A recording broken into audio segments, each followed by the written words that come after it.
Peace. What's good? How y'all doing? Welcome to another edition of 60 Days of History with ZaZa Ali. Today is day 10, and we are going to be pulling from chapter 1 of Ancient People, which features Queen Lili Ukalani and Hawaii's last monarchy, as well as an extensive section of the chapter deals with ancient Polynesia, Samoa, Fiji, Tasmania, etc., Easter Island. But today we will be focusing on how disease destroyed the Hawaiian monarchy. The measles deaths of Hawaii's monarchs, Kamehameha II and his queen, Kamamalu, were tragic and foretold another tragedy. They had perished as victims of measles.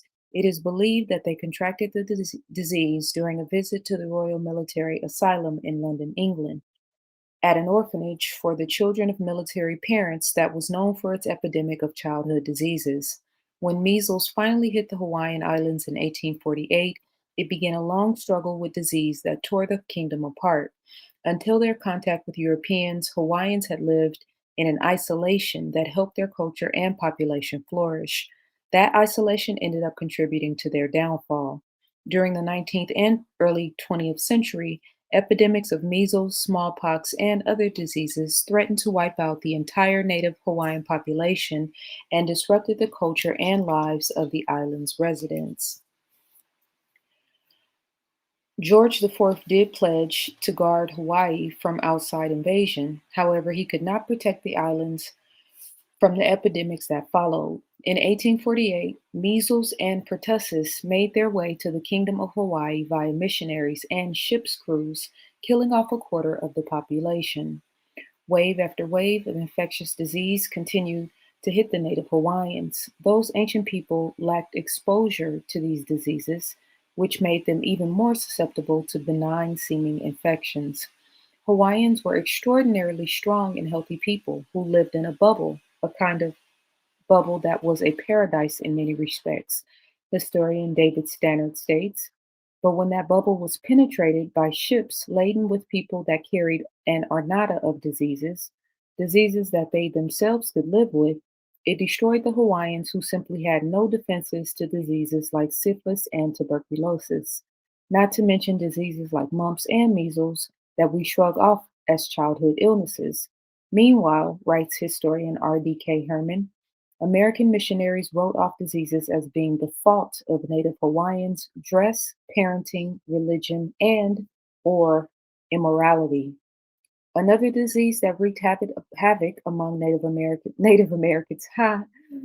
almost same people, kind of, wreaked havoc among Native Hawaiians was Hansen's disease. Known as leprosy at the time, it greatly affected the native people.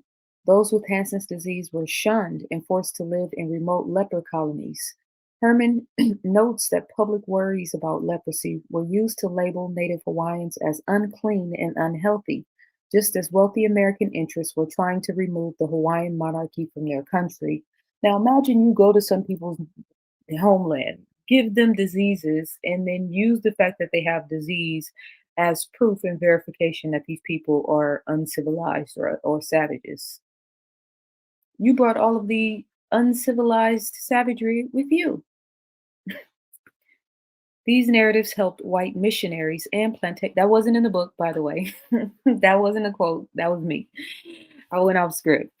These narratives helped white missionaries and plantation owners justify their control of the islands. During the 19th century, they turned Hawaii from a native stronghold into a missionary controlled plantation colony. The United States overthrew the Hawaiian monarchy in 1893, and we go into full detail about that in the book. This is just a particular passage about how disease impacted the Hawaiian monarchy. By 1920, there were fewer than 24,000 Hawaiians left in Hawaii. Today, Native Hawaiians face significant health issues compared to their white counterparts. According to the Center for Disease Control and Prevention, Native Hawaiians have significantly higher rates of sexually transmitted diseases, HIV/AIDS, hepatitis, and tuberculosis. The infectious diseases settlers brought to the Hawaiian Islands changed the very fabric of native Hawaiian society forever. Ancient People is a social studies and history textbook by ZaZa Ali. Full color, 349-page historical expose focused on ancient civilizations around the world. Available in paperback and hardcover, this book places emphasis on vocabulary, spelling, critical thinking, and more. There are more than 450 photos included in the book as well. Hawaii's Last Monarchy, which is the chapter we just read from. The Moors in Spain, Oh, sorry, my brain froze for a second there. The Moors in Spain, the Kandakis of Ethiopia and Kush, the African presence in Asia, and Pharaoh Hatshepsut in the 18th dynasty. I will put the link in the description to get more information about the book, or you can go to my website, zazaali.com. Peace and love.